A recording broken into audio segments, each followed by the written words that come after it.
Bakunzi b'ikiganiro ku KIVI ndabaramukije. Ikana mwebwe mwese mudatangwa mu gukurikirana ibiganiro bica kumbonesha kuri igihugu. Kuri uno munsi tuza kubashikiriza bimwe muri vyinshi vyaranguwe n'umutambukanyi w'umukuru w'igihugu cy'u Burundi. Nyene cyubahiro anje ndashimiye. Mu kwezi kwa Gitugutu uno mwaka.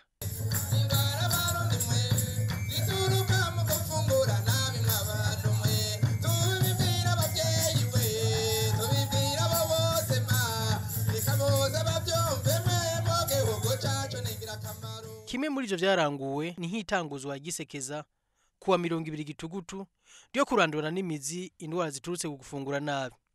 Igikorwa umutambukanyi w'umukuru w'igihugu cy'u Burundi yahaye imyaka 5 kandi akaba yemeje gufata ya mbere mu kugikurikiranira hagufi.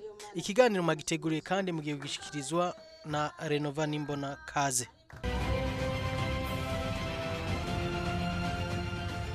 Umutambukanyi w'umukuru w'igihugu cy'u Burundi nyene icubaro anje ndayishimiye kuwa 6 Gitugutu 2020 yarakiriye ku biro vy'ishirahamwe Opedad mu Burundi userukira banki mpuzamakungu mu Burundi Veronique Kabongo. Mu byo baganiriye bikaba ahanini vyari bishingiye ku iterambere ry'umukenyezi mu gihugu cy'u Burundi. Twavuganye ibitari bike na cyane intumbero y'urugendo rwiwe kwari kugira ngo amenye ibikorwa nyamukuru bikorerwa mu ishirahamwe ry'abakenyezi bubakanye n'abakuru b'ibihugu muri Afrika mu by'iterambere, bikaba ari navyo dusanzwe turongoye ngahanye mu gihugu cy'u Burundi. Arongera akenera kumenya ico fondation umugira neza ikora. Twashoboye kumubwira imigabo n'imigambi ya fondation umugira neza. Hanyuma kubera ajya n'ijyambere yaraje ko tugendera, twamusiguriye ibyo tumaze gukora, turamusigura n'ibyo tugiye gukora. Hanyuma ikitunezera gose yatwemereye ko tugiye gukorana na cyane iterambere ry'umukenyezi ridasigaye inyuma, kuko murazi yuko umukenyezi bamutazira ko ari amaboko igihumbi.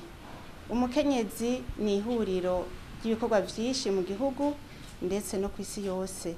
Murazi ko n'abakenyezi turi benshi, ata mukenyezi agiye imbere mu iterambere, ibikorwa by'iterambere ntivyotera intambwe kanini. Umukenyezi rero no gushigikirwa kandi dufise n'amahirwe avyumva cyane gose, na cyane ko ari n'umukenyezi aserukira ico kigega c'isi yose ngaha mu Burundi.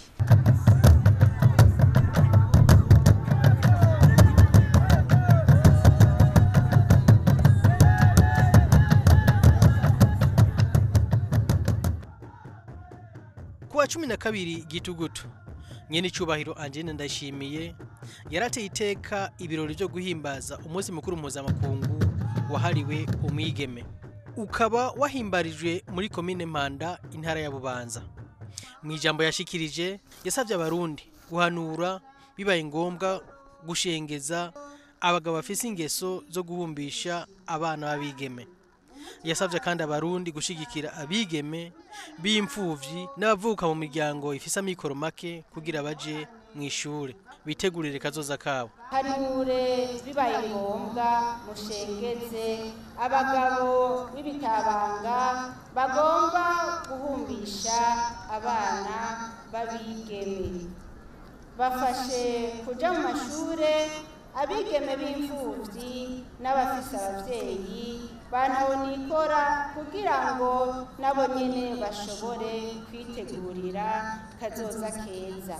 Twese turazi ko amashure ari kibanza abana bamaramwo umwanya muremure bakakironkeramwo ubumenyi n'indero runtu. Ikibabaje nuko abigeme bamwe bayakomerekamwo kandi rimwe na rimwe binavuye kubigisha barezi. Duhamagariye rero abigisha barezi kwamana ntaryo bashira ku muzirikanyi akarangamutima k'umwuga w'umwigisha murezi. Ntituzongere kumva umwigisha aja gukoba izaragiye mu gushurashuza abo igihugu camushinze kurera. Amanota ntagurishwa arakorerwa. Mumenye ko kwitwa umurezi ari banga rikomeye cyane, muheze murigendere. Bayobozi b'amashure namwe bigisha bibanga, hanure abo bigisha batukisha abandi ibara ritaragwa, gutyo mubone kuzitirira mutaronerwa.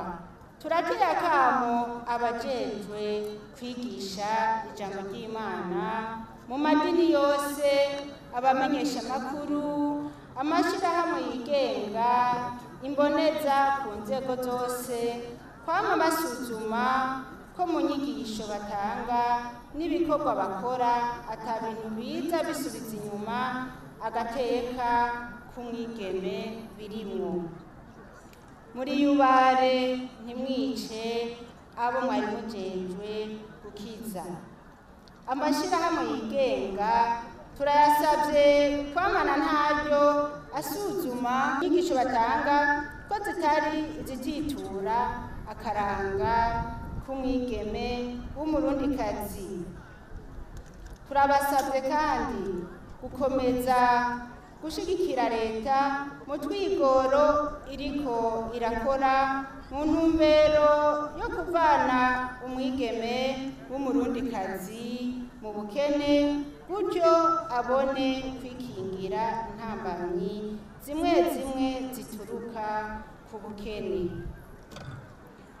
Sinorangiza rino jambo ntateye akamo abakorera ku rwego rw'ubutungane ngo bahane bihanikirize uwo wese azofatanwa itonga ariko arahumanya agateka k'umwigeme, kugira ngo n'abandi bahakure icigwa, bagire ico batinya n'ico basonera. Dusabye rero umuntu wese mu vyajejwe gushigikira umwigeme w'umurundikazi, abavyeyi, abigisha, abajeje intwaro, abacamanza, abaganga, amashirahamwe yigenga, amashirahamwe mpuzamakungu akorera mu gihugu cacu, abajeje intwaro, abamenyesha amakuru n'abandi ngo tugire urunani rw'intamenywa mu gusamiriza ijwi kugira ngo umwigeme w'umurundikazi ashike mu bigero, yongere ashikire iterambere rirama. Umutambukanyi w'umukuru w'igihugu c'u Burundi yarahaye umubonano kuwa 15 Gitugutu 2020 umuganwakazi w'igihugu ca Yorodaniya Sarah Zeid. Bakaba mu vyo baganiri ahanini byari bishingiye ku bijanye n'umugambi wo gufungurira abana ku mashuri. Twaganiriye ibitari bike, na cane cane twaganiye duhuza kwa twasanze imigambi dufise ihuye n'ibikorwa asanzwe akora. Twavuganye ku kijanye n'amagara meza y'abantu, na cane cane ubuzima bw'abana, abavyeyi no gwaruka. Turavugana ku bijanye no kugaburira abana ku mashure. Murazi ko duheruka kugurura umugambi wo kugaburira abana ku ishure, ari navyo nemeye ko nzoba umuhetsi wo kugaburira abo bana. Hanyuma duca turamubwira yuko natwe dufise umugambi w'isekeza ryo kurandurana n'imizi indwara zifatiye ku gufungura nabi ku bana b'imyaka 5, ari navyo twise mu gifaransa malnutrition zero. Yatwemereye ko azogenda ateye iteka iryo sekeza ryo gutanguza umugambi wo kurandurana burundu iyo ndwara. Hanyuma catwemera ko n'indi migambi ijanye n'ibikorwa dusanzwe dukora mu ishirahamwe ry'abatambukanyi b'abakuru b'ibihugu muri Afrika mu vy'iterambere ko agiye kurishigikira kubera biri mu vyo asanzwe akora. Inyuma y'uwo mubonano nyene icubahiro Angene Ndayishimiye yahaye umuganwakazi w'igihugu ca Yorodaniya yaciye agendera ari kumwe n'uwo muganwakazi ishure shingiro Mikayera Tigaman ryo mu Kabezi umutumba Gakungwe, aho ni mu ntara ya Bujumbura. umutambukanyi w'umukuru w'igihugu yasabye ubushikiranganje bw'indero gukorana n'ishyirahamwe mpuzamakungu PAM kugira uwo mugambi ushikira amashuri yo mu gihugu cyose. Turashimiye cyane abariko barabitunganya, twongera dusaba ko ababijejwe bose ko bogaburira abana bose aho bishoboka, kuko mu Kirundi bavuga ngo nta mwana n'ikinono. Niyo ntumbero rero twagira dusabe ubushikiranganje bw'amashure n'ubushakashatsi, twongera dusaba abaserukira PAM ngaha mu Burundi kugira ngo tuje hamwe twese tugire inguvu kugira abana b'u Burundi bose bafatwe kumwe.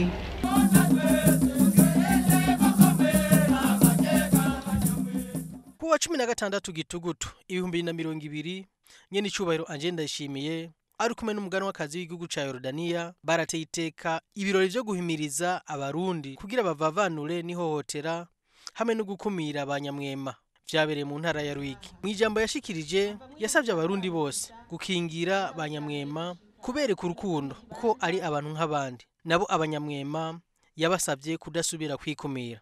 Mu byo mwashikirije mwavuze ingorane zitandukanye mukunda guhura nazo, ari naco gituma naje nzananye n'abashikiranganje batandukanye bajejwe gukemura ivyo bibazo.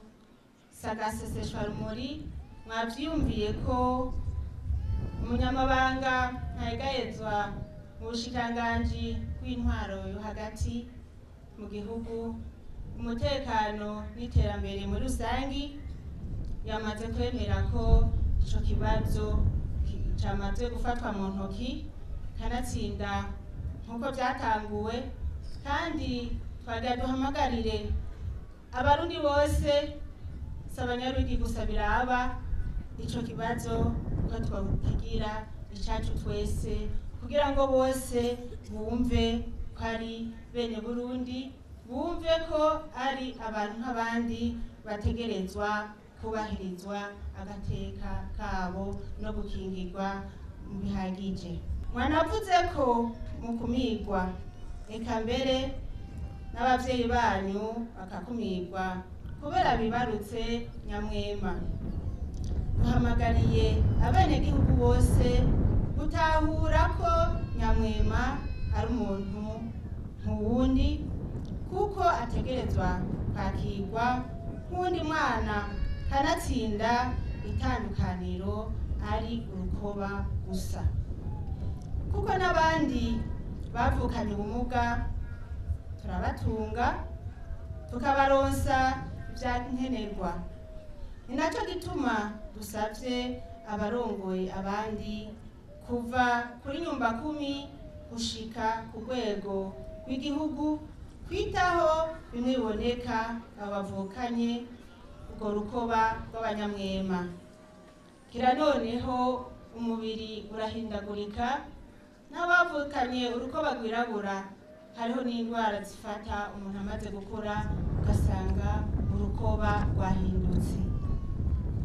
Tuboneyeho ko gusaba ubushikiranganje bujejwe amagara y'abantu no kurwanya ikiza sida kwiga ukuntu banyamwema bokoroherezwa mu kuvuzwa, na cane cane indwara zituruka ku rukoba kuko ari nazo zibabangamiye cane.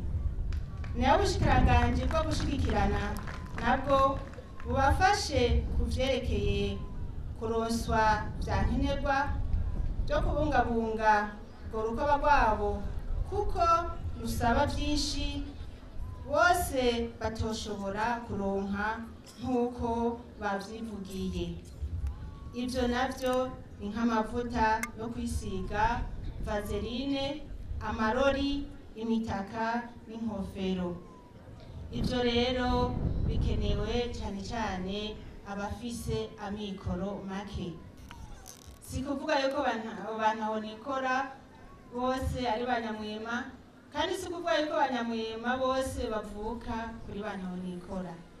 Kira noneho n'abantu nk'abandi twabivuze, ibyo abafise urukoba rwirabura n'ibyo n'abanyamwema bategerezwa kuronka imbere y'amategeko. Kubigisha abarezi muhe ikibanza ciza abana banyamwema mu kuborohereza mu byo babasaba, na cane cane mu kumvisha abandi bana ko bafatwa cyo kimwe nk'abandi, baje gukina nk'abandi bana, basabikanye byose udukoresho tw'ishure, bakundane kuko bose ni abana b'igihugu c'u Burundi.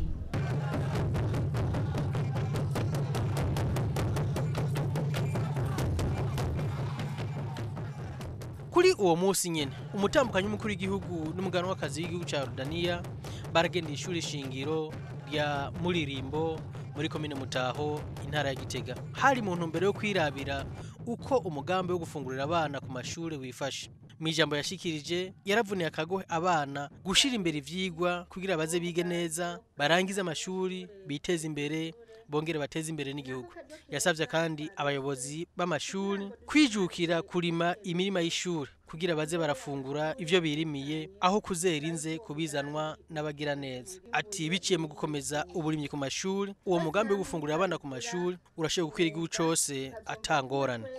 Turashimiye umushitsi w'iteka we yemeye kuva mu gihugu ca kure aje kugendera igihugu cacu, na cane cane akaba yitwararitse amagara meza y'ibibondo vyacu, amagara meza y'abarundi bacu.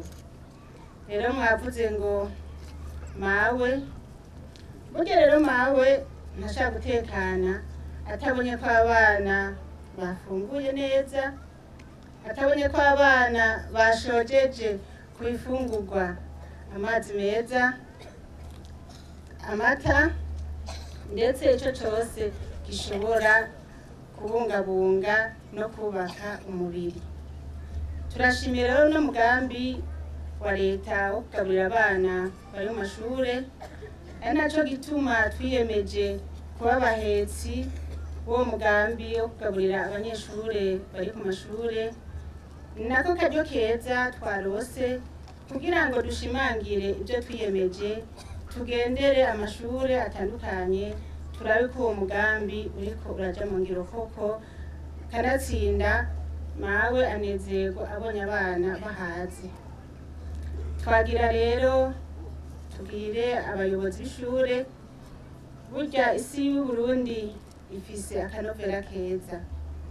Mwijukire kurima imirima y'amashure, abo bana mubigishe byose bamenye no kurima, kugira ngo ntibaze bame barindira ibivuye muri pamu gusa, baze barafungura ibigori birimiye, bafungure n'ibiharage n'ibitoki vyavuye mu mirima ishure. Twebwe tugikura twararima, ugasanga hari umunsi dufashe tugateka ivyimburwa twimbuye mu mirima y'ishure. Twese hamwe twabigira umwuga, tukavyumva kumwe twese ko dutegerezwa gufungura ibivuye mu maboko yacu, nta kabuza uwo mugambi utazokwiragira mu mashuri yose ari mu Burundi. Muhava muvuga muti nta matongo dufise y'ishure, nimwabigira umwuga mukazokwitura ba musitanteri, tugira n'amahirwe buri amatari ari ngaha, muzomusabe aho mushobora kurima. Uturima two mu gikoni twatubonye, irengarenga gusa ntizihagije. Imvura buca itasura, murime ibiharage, murime ibigori. Hanyuma amashirahamwe nk'uko babivuze turayateye intege kugira ngo bakorere hamwe, bongere baronke ibyo badandaza ndetse n'ibyo bafungura, umusesekara nawo bawurungike no makungu, kugira ngo turonke amahera y'amanyamahanga, amadolari avuye mu maboko yacu. Twagira rero dusubire ku banyeshure tubahanure. Bana b'u Burundi, murabona yuko leta mvyeyi atako itagira kugira ngo abana bige banonokewe, ntibatakaze umwanya ngo bagiye muhira gufungura hanyuma ngo bagaruke ku ishure baze barushe. Leta irota neza yanyu kugira ngo mufungure ku mashure, twagira tubahe impanuro. muze murabe neza ibyo kurya ntibasumbye ubwenge. Ntimuze mwishinge kurya gusa, muze ngo mwibagire icyo mwahamagariwe. Mwahamagariwe kwiga, shira umwete mwikaye, ntimushire umwete ku isahani gusa. Nimwashira umwete mwikaye, namwe muzoronka ibyo muzogaburira abana banyu, ibyo muzogaburira ababakurikira, ndetse Uburundi bwose buze buronkere akarorero keza kuri mwebwe.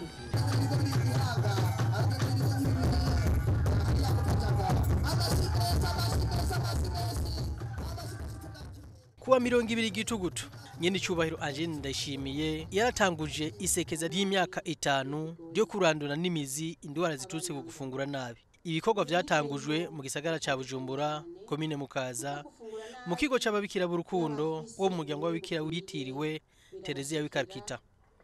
Iryo sekeza rikaba ryatanguje ku civugo twese hamwe turwanye gufungura nabi ku bana bari munsi y'imyaka 5, ku bakenyezi bibungenze n'abonsa hamwe n'indi migwi ifisa amikoro make. Kuri uwo munsi nyene haratanzwe ifungurwa, ingaburo, ibikoresho vyo mu nzu n'imiti ku bigo by'ababikira b'urukundo, navyo akaba ari Ibirimirohero, Kajaga, Giteranyi na Kirundo. Mu ijambo yashikirije yasavye amashira hamwe akorera mu Burundi, UNICEF na PAM gushigikira iryo sekeza kugira ngo rigende neza. Sagaseseshwa rumuri, ikibazo c'indwara zituruka ku gufungura nabi kirahari mu Burundi.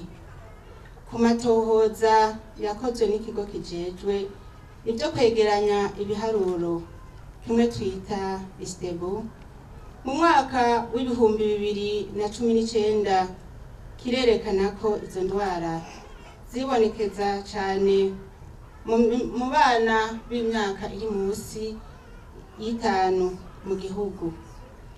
Intara cyane cyane zakorewe ko batoyemwo abo bana bafise izo ndwara nka Ngozi, Kirundo, Ruyigi na Karusi, zikaba arizo zaza kwisonga mu bafise ibiharuro biri hejuru cyane.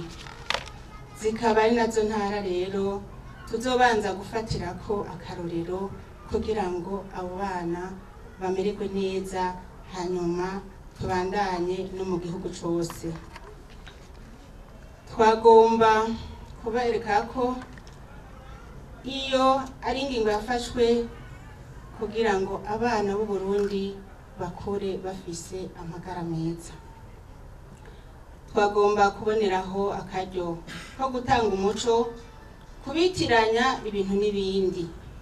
Hari abitiranya gufungura nabi n'ikigoyi, haba namba.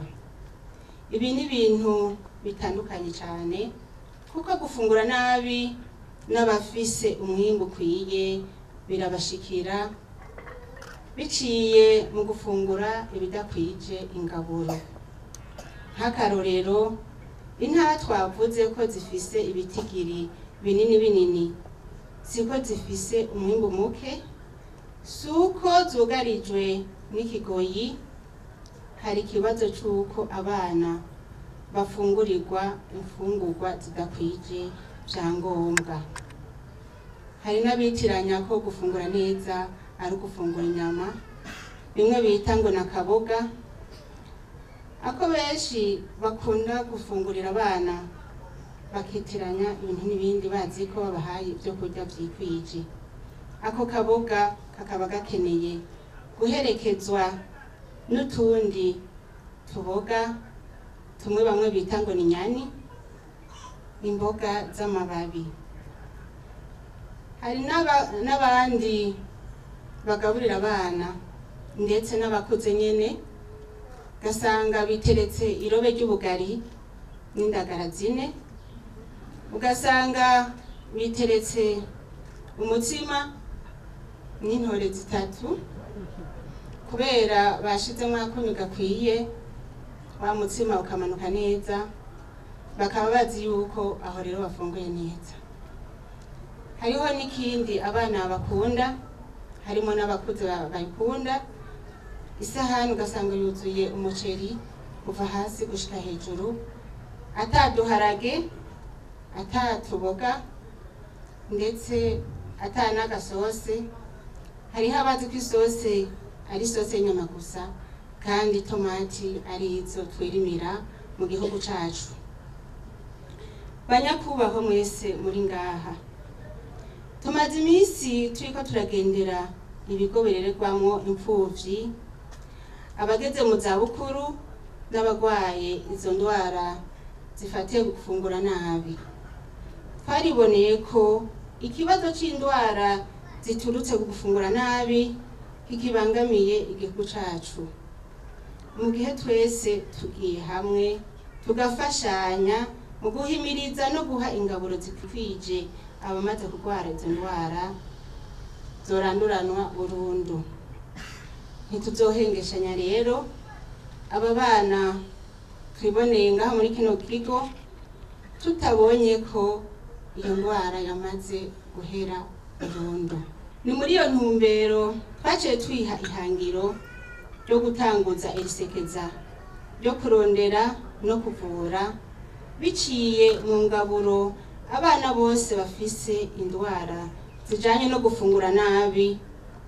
Ubushikiranganji bujejwe intwaro yo hagati mu gihugu nabo bakorana yuko boca baja hamwe n'ubushikiranganji bw'amagara y'abantu, tutibagiye no gufatana mu nda n'ubushikiranganji bwo gufatana mu nda, kugira ngo badufashe mu kuronderera hamwe abo bana bafise izo ndwara.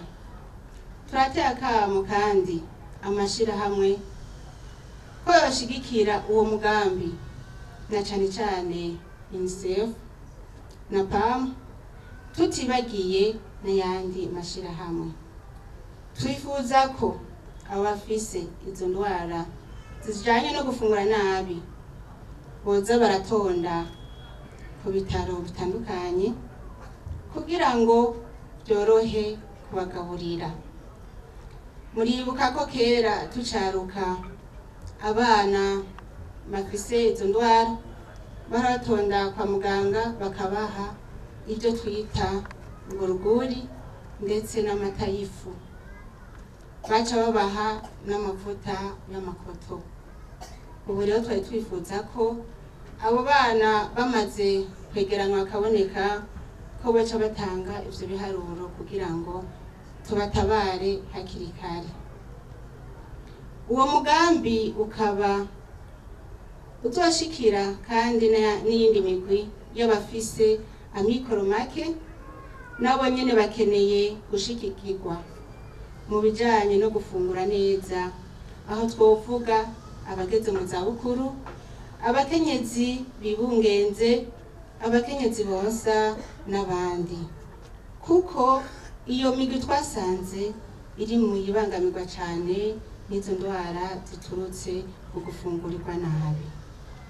Mu bikorwa bitegerejwe muri iryo sekeza harimwo guhimiriza abenegihugu ku bijanye no gufungura neza, kwigisha ibijanye n'ingaburo zikwije ku bavyeyi bibungenze na bonsa, kwigisha ibijanye n'ifungurwa umwana akenera kugira akure neza, kwigisha abenegihugu muri rusangi mu bijanye no gufungura neza, guhimiriza abavyeyi konsa neza n'ibindi tutorinda kudondagura. Ntitworangiza iri jambo tudateye akamo uwo wese n'uwundi yifuza gushigikira uwo mugambi wo kurwanya indwara ziturutse ku gufungura nabi kugira aterere. Azoba aterereye igihugu, kuko murazi ko iyo abenegihugu bafise amagara meza, amafaranga ya leta ariyongera, na cane cane ayo barakoresha mu kuvuza abo bana bagwaye izo ndwara zifatiye kwifungura nabi. Tutibagiye umugambi wa leta wo kuvuza ku buntu abana b'imyaka iri munsi y'itanu gushika kuri 5 twoca tuyakoresha iyindi migambi y'igihugu. Nawe umubikira arongoye ico kigo c'ababikira b'urukundo muri zone Rohero mu gisagara ca Bujumbura yarashimiye umutambukanyi w'umukuru w'igihugu kukuntu adahengeshanya kubashigikira. Twuzuye ubukengurutsi budasanzwe, dukengurukira Imana twongera tubakengurukira namwe mwese mutambukanyi w'umukuru w'igihugu cacu, ingene mutwunganira dushigikira mu butumwa turangurira ngaha mu gihugu c'u Burundi biciye mu mfashanyo zitandukanye mudahengeshanya kuturonsa. Muramane uwo mutima kandi ubandanye ukura muri mwebwe. Ni n'akarorero keza muriko muratanga, Imana ibahezagire. Turakengurukiye Imana kandi ko twakiriwe ngaha mu Burundi tukemererwa kuranguriraho ubutumwa. Ubwo butumwa nabwo si ubundi nk'uko buri mu mategeko ngenderwako y'umuryango, ni ugufasha abakene basumba abandi n'abahebwe batagira icepfo n'ica ruguru kubw'inenahazwa ry'umukama Imana yacu. Nk'uko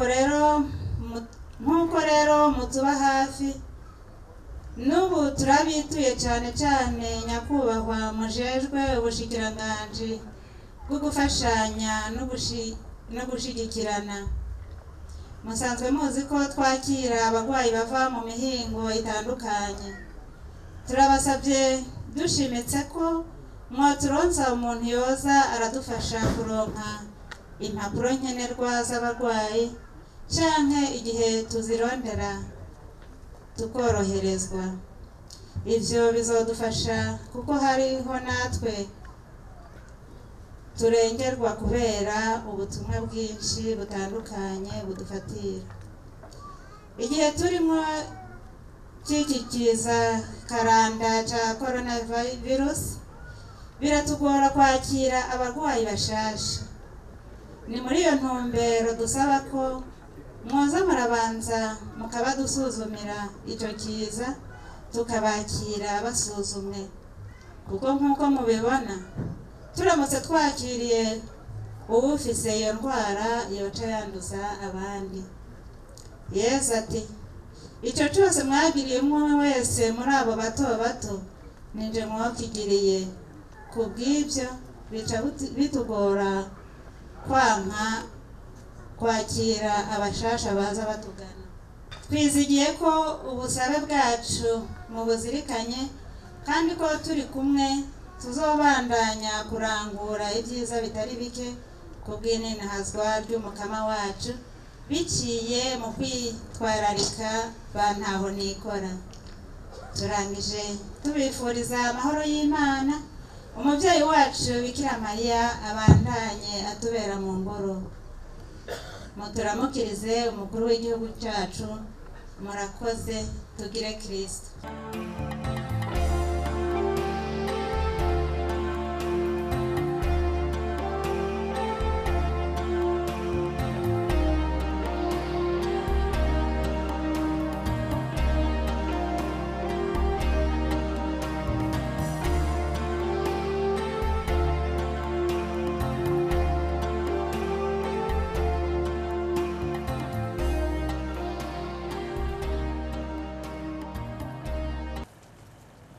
Kwa 2019 Gitugutu no mwaka umutambukanyi w'umukuru w'igihugu yaragendeye koperative Espoir ihurikimo n'abakenyezi n'abigeme bagendana ubumuga bakora muri zone Rohero commune Mukazi gisagara ca Bujumbura mu kigo c'abapatiri b'abasaveriyano. Akaba yaragiye kuraba ivyo barangura no kubatera intege. Yahamagariye abagendana ubumuga gukoresha ingabire Imana yabahaye aho gusegerereza. Akaba yaragiye yitwaje ingabire akaganuke k'imashini zitatu zo kubarira.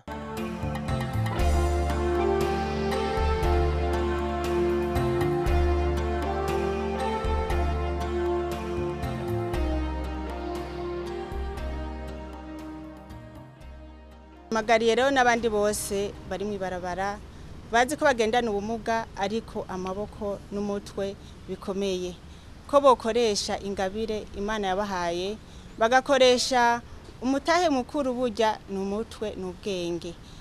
Ufise umutwe uyumvira urashobora kuba umutunzi kubera umutahe Imana yaruduhaye.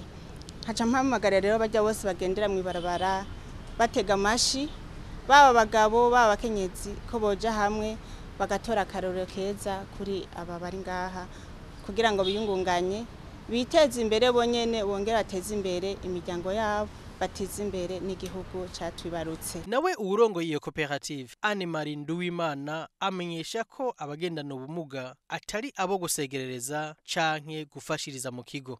Mu mico y'abarundi muri kahise baguma babona ko umuntu agendana ubumuga ari uwo gufasha, naho nyene bakamufashiriza mu kigo. Ubu rero twebwe biraduhimbara kandi kubona dushobora gukora ibintu dukoze bigashobora kuja mu mahiganwa n'abandi bakenyezi canke n'abandi banyamyuga muri rusange.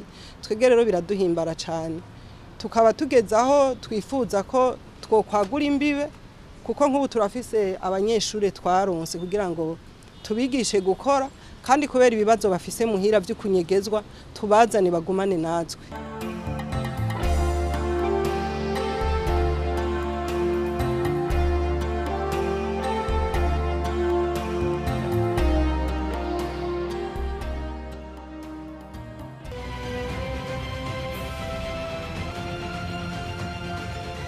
Kuri uwo musi nyene icubahiro Angela Ndayishimiye yaragenda ibitaro vyo mu Kamenge muri mirango ya kabiri, ibitaro vyitwa Hôpital Populaire de Kamenge mu kirimi c'abanyamahanga, aho yarihiye fagitire abantu babiri bavuriye kuri ivyo bitaro biranka ko bariha kubera amikoro maka. Abo nabo ni Swavisi Nkezi Yandemye wo muri commune Ndava intara ya Mwaro na Juste Maria Mungu wo mu gihugu ca Kongo.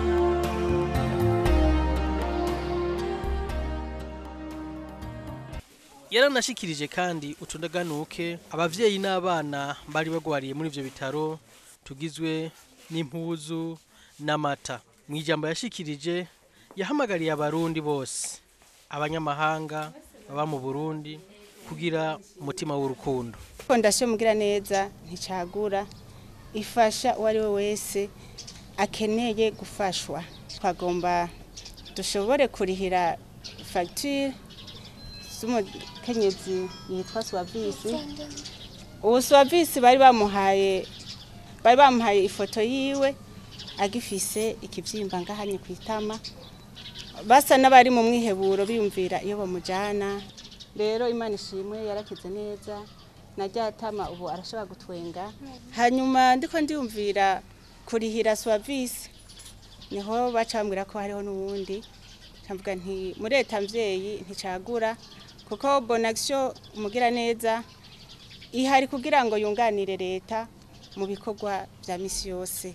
Rero ihari kugira ngo yerekane ubwo buvyeyi bw'igihugu cacu. Bacambwira ko hariho na Juste ngaha agwaye, wewe yaramaze umwaka wose ari ngaha.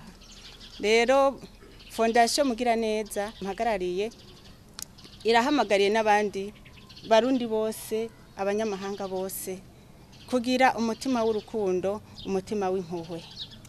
Juste ntiyamaze umwaka ngaha anye ngo nuko hari habuze abarundi bafise amikoro yo kumukuza ngaha, hoba habuze ishaka canke umutima.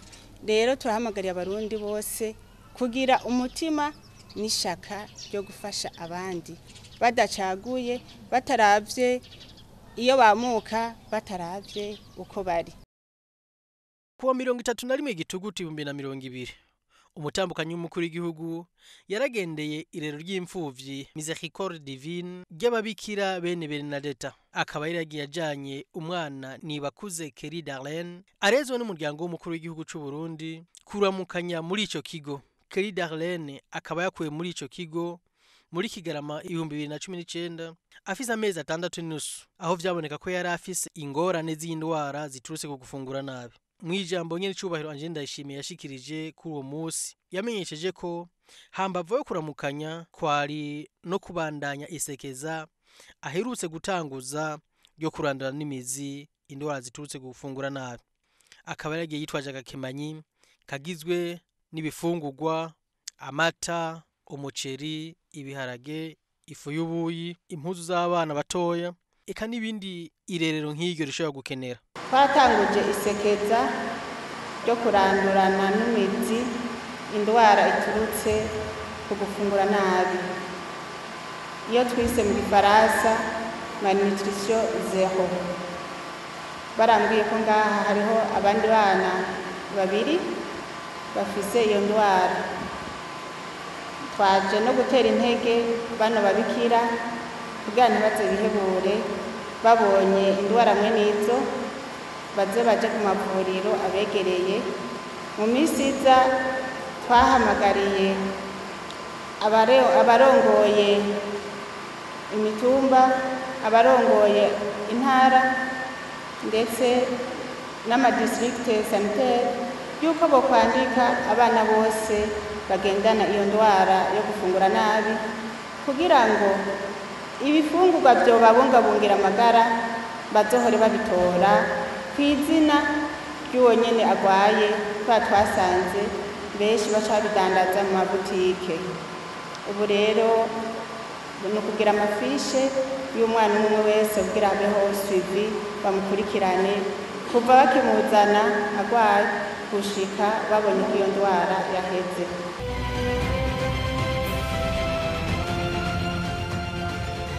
Ni kuri iyi nkuru y'akanyamuneza kuri Keri Darlene Nibakuze n'abikira bene Bernadette Bikarusi dusozereye ko ikiganiro cy'uno munsi. Naho ubutaha mwakoze kudukurikirana. Imana ibane namwe, murakoze.